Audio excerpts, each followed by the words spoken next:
Hello বন্ধুরা, কেমন আছো? আশা করি সবাই ভালো আছো, আমরাও ভালো আছি। দেখো সন্ধ্যার দিকে একটু বেরিয়েছি। দেখো ঠাকুর দর্শন করব, তোমাদেরকে ঘুরে ঘুরে দেখাবো। এখানে দেখো ছোট ছোট দোকান প্রচুর আছে, দেখতে এত ভালো লাগছিল মায়ের কাছে এসে। আর দেখো মায়ের মুখটা দেখে এত ভালো লাগছে, কি বলবো। আর এখানকার দেখো ছোট ছোট অনেক দোকান, কেনার মতন অনেক কিছু আছে। তোমাদের যেটা ভালো লাগে সেটাও তোমরা কিনতে পারো এখানে এসে। আর অনেকে এসছো, যারা যারা এসছো অবশ্যই কমেন্টে বলবে কারা কারা এই মায়ের দর্শন করেছো, তারা মায়ের দর্শন করেছো।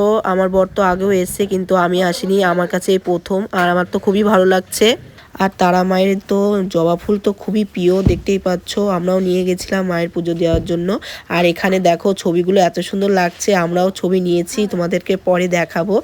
বড় একটা মায়ের ছবি নিয়েছি, গোপালের ছবিও নিয়েছি, আর অনেক কিছু নিয়েছি। তা চলো তোমাদেরকে ঘুরে ঘুরে দেখাই কেমন লাগছে, অবশ্যই বলবে। ছোট্ট একটা মিনি ব্লগ এখানে শেষ করছি, ভাই, পরে ভিডিও আবার আসছে।